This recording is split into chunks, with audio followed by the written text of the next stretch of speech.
ರಾಜ್ಯಾದ್ಯಂತ ಎಲ್ಲ ಕಡೆ ಇದನ್ನು ವೈರಲ್ ಮಾಡಬೇಕಂತೇಳಿ ವಿನಂತಿ ಮಾಡ್ಕೋತೀವಿ. ಹಿಂದೂ ಸಮಾಜವನ್ನು ಸರ್ವನಾಶ ಮಾಡಕ್ಕೆ ಹೋಗ್ತಾ ಇದೆ ರಾಜ್ಯ ಕಾಂಗ್ರೆಸ್ ಸರ್ಕಾರ. ಹಿಂದೂಗಳನ್ನು ಗುಲಾಮರನ್ನಾಗಿ ಮಾಡುವಂಥ ಒಂದು ಷಡ್ಯಂತ್ರ ನಡೆದಿದೆ. ಹಿಂದೂಗಳನ್ನು ಒಡೆದು ತೋರಿಸೋದು, ಅವ್ರಿಗೆ ಗ್ರೂಪ್ ಆಗಿ ತೋರಿಸೋದು. ಮುಸಲ್ಮಾನ್ ಮತ್ತು ಕ್ರಿಶ್ಚಿಯನ್ರೊಳಗೂ ಅನೇಕ ಬಣಗಳಿದ್ದಾವೆ, ಅವರದನ್ನು ತೋರಿಸಂಗಿಲ್ಲ.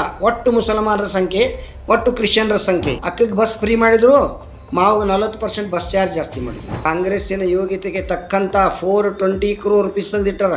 420 ಕೋಟಿ ರೂಪಾಯಿ ಮತ್ತೆ ಖರ್ಚು. ರಾಜ್ಯದಲ್ಲಿ ಜಾತಿ ಗಣತಿ 22ರಿಂದಾನೇ ಶುರುವಾಗಿದೆ, ಆದರೆ ಆಮೆಗತಿಯಲ್ಲಿ ಸಾಗ್ತಾ ಇದೆ. ನಿಮ್ಮ ಮನೆಗೂ ಕೂಡ ಈ ಜಾತಿ ಗಣತಿ ಮಾಡೋಕೆ ಶಿಕ್ಷಕರುಗಳು ಬರ್ತಾರೆ. ಇದನ್ನ ರಾಜ್ಯಾದ್ಯಂತ ತುರ್ತಾಗಿ ಮುಗಿಸ್ಬೇಕು ಅಂತ ಸಿಎಂ ಸಿದ್ದರಾಮಯ್ಯನವರು ಸೂಚನೆ ಕೊಟ್ಟಿದ್ದಾರೆ.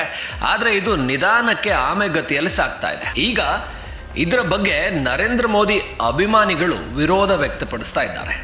ಮೋದಿ ಅಭಿಮಾನಿ ಇದಕ್ಕೆ ವಿರೋಧ ಪಡಿಸಿದ ಯಾಕೆ, ವಿರೋಧಗಳು ಯಾಕೆ ಇದರ ಹಿಂದೆ ಅಂದ್ರೆ, ಇಲ್ಲಿ ಹಿಂದೂವನ್ನ ಒಡೆಯುವಂತ ಪ್ರಯತ್ನ ಆಗ್ತಾ ಇದೆ, ಅದಕ್ಕೋಸ್ಕರ ವಿರೋಧ ವ್ಯಕ್ತಪಡಿಸ್ತಾ ಇದ್ದೀವಿ ಅಂತ ಅವರು ಅದಕ್ಕೆ ಕಾರಣಗಳನ್ನು ಕೂಡ ಕೊಡ್ತಾ ಇದ್ದಾರೆ. ಜಾತಿ ಜನಗಣತಿಯಲ್ಲಿ ಬೇರೆ ಧರ್ಮಗಳು, ಕ್ರಿಶ್ಚಿಯನ್ ಮುಸ್ಲಿಂ ಧರ್ಮಗಳಲ್ಲಿ ಕೂಡ ಉಪಜಾತಿಗಳು, ಬೇರೆ ಬೇರೆ ಜಾತಿಗಳಿದಾವೆ, ಅವುಗಳನ್ನ ಮಾತ್ರ ಡಿವೈಡ್ ಮಾಡಲ್ಲ. ಅವರೆಲ್ಲರನ್ನ ಕೂಡ ಮುಸ್ಲಿಮರನ್ನ ಮುಸ್ಲಿಮರು ಅಂತಲೇ ಬರೀತಾರೆ, ಕ್ರಿಶ್ಚಿಯನ್ರನ್ನ ಕ್ರಿಶ್ಚಿಯನ್ರು ಅಂತಲೇ ಬರೀತಾರೆ. ಆದ್ರೆ ಹಿಂದೂಗಳಲ್ಲಿ ಮಾತ್ರ ಹತ್ತಾರು ನೂರಾರು ಜಾತಿಗಳನ್ನ ವಿಂಗಡಿಸಿ ನಮ್ಮನ್ನ ಒಡೆದು ಅವರನ್ನ ಒಗ್ಗೂಡಿಸಿ ಕೊನೆಗೆ ಅವರು ಬಹುಸಂಖ್ಯಾತರು ಅಂತ ಹೇಳಿ ಅವರಿಗೆ ಒಳ್ಳೊಳ್ಳೆಯ ಸ್ಥಾನಮಾನಗಳನ್ನ ಕೊಟ್ಟು ಅವರನ್ನೇ ಸಿಎಂ ಮಾಡಿ ಗೃಹ ಸಚಿವರನ್ನ ಮಾಡಿ ನಮ್ಮನ್ನ ರಾಜ್ಯದಲ್ಲಿ ಗುಲಾಮರನ್ನ ಮಾಡುವಂತ ಒಂದು ಹುನ್ನಾರ ನಡೆದಿದೆ. ಅದಕ್ಕೋಸ್ಕರ ನೀವು ಜಾತಿ ಗಣತಿಯಲ್ಲಿ ಹಿಂದೂ ಧರ್ಮ ಅಂತಾನೆ ಬರ್ಸಿ, ಉಪಜಾತಿಯನ್ನ ನಿಮ್ಮ ಜಾತಿ ಏನಿದೆ ಅದನ್ನ ಸರಿಯಾಗಿ ಬರ್ಸಿ. ಇಲ್ಲ ಅಂತ ಹೇಳಿದ್ರೆ ಅವರು ಅದನ್ನ ಕೂಡ ಕ್ರಿಶ್ಚಿಯನ್ ಮುಸ್ಲಿಂಗೆ ಸೇರಿಸುವಂತ ಸಾಧ್ಯತೆ ಇದೆ. ಹಾಗಾಗಿ ಇದೆಲ್ಲದನ್ನ ಗಮನದಲ್ಲಿಟ್ಕೊಂಡು ಹುಷಾರಾಗಿರಿ. ಈಗಿರುವಂತ ಕಾಂಗ್ರೆಸ್ ಸರ್ಕಾರ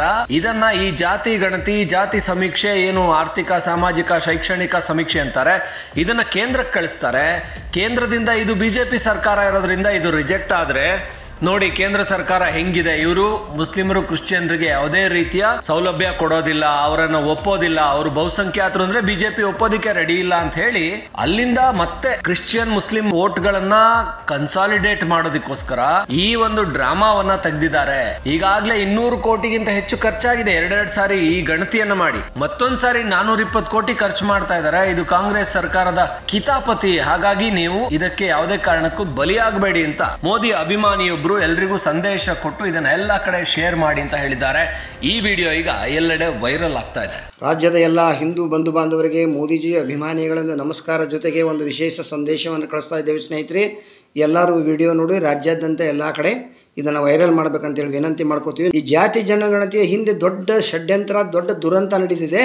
ಹಿಂದೂ ಸಮಾಜವನ್ನು ಛಿದ್ರ ಮಾಡಿ, ಪಾಣ ಮಾಡಿ, ಅಲ್ಪಸಂಖ್ಯಾತರನ್ನ ಬಹುಸಂಖ್ಯಾತರನ್ನಾಗಿ ತೋರಿಸಿ, ನಾಳೆ ಅವರಿಗೆ ಹೆಚ್ಚಿನ ಸ್ಥಾನಮಾನಗಳನ್ನು ಕೊಟ್ಟು, ಹೆಚ್ಚಿನ ಸೀಟ್ಗಳನ್ನು ಕೊಟ್ಟು ಅವರಿಗೆ ಚುನಾವಣೆಯಲ್ಲಿ ಗೆಲ್ಲಿಸಿ ಅಂಥವರನ್ನೇ ರಾಜ್ಯದ ಮುಖ್ಯಮಂತ್ರಿ, ಗೃಹ ಮಂತ್ರಿ ಮಾಡಿ ಅವರಿಗೆ ಹಿಂದೂಗಳನ್ನು ಗುಲಾಮರನ್ನಾಗಿ ಮಾಡುವಂಥ ಒಂದು ಷಡ್ಯಂತ್ರ ನಡೆದಿದೆ. ದಯವಿಟ್ಟು ಎಲ್ಲರೂ ಅಲರ್ಟ್ ಆಗಬೇಕು. ಅದಕ್ಕೆ ನಾಳೆ ಏನು ಮಾಡ್ತಾರೆ, ಕೆಲವರು ಹರಾಮ್ಖೋರ್ ರಾಜಕಾರಣಿಗಳ ಜೊತೆಗೆ ಕೆಲವು ಮನೆ ಹಾಳ ಮಠಾಧೀಶರು ಸೇರಿಬಿಟ್ರೆ, ಆ ಮಠಾಧೀಶರಿಗೆ ಇವರು ರಾಜಕಾರಣಿಗಳು ಆಮಿಷವನ್ನು ಒಡ್ಡಿದ್ದಾರೆ. ನಿಮ್ಮ ಸಮಾಜದವರು ನಾಳೆ ನಾವು ಗೃಹ ಮಂತ್ರಿ ಕೊಡ್ತೀವಿ, ನಿಮ್ಮ ಸಮಾಜದವ್ರಿಗೆ ಅದನ್ನು ಕೊಡ್ತೀವಿ, ಏನೂ ಕೊಡೋಂಗಿಲ್ಲ. ಹಿಂದೂ ಸಮಾಜವನ್ನು ಒಡೆಯುವಂಥ ಒಂದು ಷಡ್ಯಂತ್ರ ಇದು. ಹಿಂದೂಗಳನ್ನು ಪಾಣ ಮಾಡಿ ನಂತರ ಅಲ್ಪಸಂಖ್ಯಾತರನ್ನ ಅಲ್ಲಿ ಕೇಂದ್ರ ಸರ್ಕಾರಕ್ಕೆ ಅವರ ಪ್ರಸ್ತಾವನೆ ಕಳಿಸ್ಕೊಡ್ಬೋದು. ಹಿಂದೂಗಳನ್ನು ಒಡೆದು ತೋರಿಸೋದು, ಅವ್ರಿಗೆ ಗ್ರೂಪ್ ಆಗಿ ತೋರಿಸೋದು. ಮುಸಲ್ಮಾನ್ ಮತ್ತು ಕ್ರಿಶ್ಚಿಯನ್ರೊಳಗೂ ಅನೇಕ ಬಣಗಳಿದ್ದಾವೆ, ಅವರದನ್ನು ತೋರಿಸಂಗಿಲ್ಲ. ಒಟ್ಟು ಮುಸಲ್ಮಾನರ ಸಂಖ್ಯೆ, ಒಟ್ಟು ಕ್ರಿಶ್ಚಿಯನ್ರ ಸಂಖ್ಯೆ. ಲಿಂಗಾಯತರ ಸಂಖ್ಯೆ ತೋರಿಸ್ಬೇಕಾದ್ರೆ ಬಣಜ್ಗಾರದಿಷ್ಟು, ಪಂಚಮಸಾಲಿಯಾರ್ದಿಷ್ಟು, ಶೀಲವಂತರದಿಷ್ಟು, ಕುರುಬರದಿಷ್ಟು, ಒಕ್ಕಲಿಗಾರದಿಷ್ಟು, ಗೌಡ್ರದಿಷ್ಟು ಅಂತೇಳಿ ಅದನ್ನು ಒಡೆದು ತೋರಿಸೋದು. ಆಮೇಲೆ ಕೆಲವು ಹಿಂದೂಗಳಿಗೆ ಆಮಿಷ ಒಡ್ಡಿದ್ದಾರೆ. ಈಗ ನೋಡಿರಿ, ಮೊನ್ನೆ 2,000 ರೂಪಾಯಿಗೆ ತಮ್ಮನ್ನು ತಾವು ಮಾರ್ಕೊಂಡ್ಬಿಟ್ರು. ಅಕ್ಕಗೆ 2,000 ರೂಪಾಯಿ ಕೊಟ್ಟರೆ ಮಾವು ಎಣ್ಣೆ ಹುಡಿ ಮಾವು 4,000 ರೂಪಾಯಿ ಊಟ ಇಟ್ಟರೆ. ಅಕ್ಕಗೆ ಬಸ್ ಫ್ರೀ ಮಾಡಿದರು, ಮಾವು 40% ಬಸ್ ಚಾರ್ಜ್ ಜಾಸ್ತಿ ಮಾಡಿದರು. ಎಲ್ಲ ಬೆಲೆ ಏರಿಕೆ ಜಾಸ್ತಿ ಮಾಡಿದರು. ಕೊಡೋದು 2,000, ಬಾರಿಸೋದು 8,000. ಅದಕ್ಕೆ ಇಂಥ ಭಿಕಾರಿ ಜನರಿಗೆ ಅವರು ಟಾರ್ಗೆಟ್ ಮಾಡಿಕೊಂಡು ಸಮಾಜವನ್ನು ಒಡೆಯಕ್ಕೆ ನೋಡಾಕತ್ತಾರೆ. ಅಂದರೆ ಪಂಚಮಸಾಲಿಯವ್ರಿಗೆ ಪಂಚಾಮೃತ ಕೊಡಿಸ್ತೀವಿ, ಬಣಜಿಯವ್ರಿಗೆ ಬನ್ ಮಿರ್ಚಿ ಕೊಡಿಸ್ತೀವಿ, ಶೀಲವಂತರಿಗೆ ಶಿವಲಿಂಗ ಕೊಡಿಸ್ತೀವಿ, ಆಮೇಲೆ ಶಿವಶಿಲ್ಪಿಗಾರಿಗೆ ಲಿಂಗಾಯತರಿಗೆ ಹೊರಗಿ ಮಷೀನ್ ಕೊಡಿಸ್ತೀವಿ, ಕಮ್ಮಾರಿಗೆ ಕುಲ್ಮಿ ಕೊಡಿಸ್ತೀವಿ, ಕುರುಬರಿಗೆ ಲಿಂಗಾಯತ ಕುರಿ ಕೊಡಿಸ್ತೇವೆ ಅಂಥೇಳಿ ಜನರ ತಲೆ ಒಳಗೆ ಹುಳ ಬಿಟ್ಟು ಆಮಿಷ ಒಡ್ಡೆ ಹಿಂದೂ ಸಮಾಜವನ್ನು ಸರ್ವನಾಶ ಮಾಡೋಕ್ಕೆ ಹೋಗ್ತಾ ಇದೆ ರಾಜ್ಯ ಕಾಂಗ್ರೆಸ್ ಸರ್ಕಾರ. ಎಲ್ಲೆಲ್ಲಿ ಕಾಂಗ್ರೆಸ್ ಸರ್ಕಾರ ಯಾವ್ಯಾವ ರಾಜ್ಯದಲ್ಲಿ ಇದೆಯಲ್ಲ ಅದು ಇದೇ ಷಡ್ಯಂತ್ರ ನಡೆದಿದೆ. ನಾಳೆ ಇವ್ರು ಏನು ಮಾಡ್ತಾರೆ, ಮುಸಲ್ಮಾನರ ಮತ್ತು ಕ್ರಿಶ್ಚಿಯನ್ರ ಬಹುಸಂಖ್ಯಾತರನ್ನಾಗಿ ಕೇಂದ್ರಕ್ಕೆ ಪ್ರಸ್ತಾವನೆ ಕಳಿಸ್ತಾರೆ. ಅವ್ರು ಏನು ಮಾಡ್ತಾರೆ ಅದನ್ನು ನೋಡ್ತಾರೆ, ಯಾಕಂದ್ರೆ ಅಲ್ಲಿ BJP ಸರ್ಕಾರ ಇದೆ, ಅವರು ಅದನ್ನು ನೋಡಿ ವಾಪಸ್ ಕಳಿಸ್ಬಿಡ್ತಾರೋ ಇದು ಸರಿ ಇಲ್ಲ ಅಂಥೇಳಿ. ಅವಾಗ ಇವ್ರೇನು ಮಾಡ್ತಾರೆ, ನೋಡಿರಿ ಮುಸ್ಲಿಮ್ ವಿರೋಧಿ ಐತಿ ಮೋದಿ ಸರ್ಕಾರ, ಕ್ರಿಶ್ಚಿಯನ್ರ ವಿರೋಧಿ ಮೋದಿ ಸರ್ಕಾರ, ದಲಿತ ವಿರೋಧಿ ಮೋದಿ ಸರ್ಕಾರ ಅಂಥೇಳಿ ಜನರ ತಲೆಯೊಳಗೆ ಹುಳ ಬಿಟ್ಟು ಜನಾಂಗೀಯ ದ್ವೇಷಕ್ಕೆ ಬೆಂಕಿ ಹಚ್ಚಿ ಇಡೀ ಸಮಾಜವನ್ನು ಸರ್ವನಾಶ ಮಾಡುವುದೇ ಈ ಜಾತಿ ಜನಗಣತಿಯ ವ್ಯವಸ್ಥೆ. ಜಾತಿ ಜನಗಣತಿ ಜರುತ್ತಿರಲಿಲ್ಲ, ಕೇಂದ್ರ ಸರ್ಕಾರ ಜನಗಣತಿ ಮಾಡೇ ಮಾಡ್ತಾರೆ. ಇವರು ಇದನ್ನು ಹೊಸದ ನಾಟಕ ಮಾಡಾಕತ್ತಾರೆ. ಅದಕ್ಕೆ ನಾಳೆ ನಿಮ್ಮ ಮನೆಗೆ ಯಾರೋ ಬಂದರು, ಲಿಂಗಾಯತರಿಗೊಂದು ಹೇಳ್ತೀನಿ, ಎಲ್ಲ ಧರ್ಮದವ್ರಿಗೊಂದು ಹೇಳ್ತೀನಿ. ಲಿಂಗಾಯತ ಧರ್ಮದ ಹೆಸರಲ್ಲಿ ಹಿಂದೂ, ಜಾತಿಯ ಕಾಲಂನಲ್ಲಿ ಬಣಜಿಗ ಲಿಂಗಾಯತ, ಹಿಂದೂ ಪಂಚಮಸಾಲಿ ಲಿಂಗಾಯತ, ಹಿಂದೂ ಕುರುಬ ಲಿಂಗಾಯತ,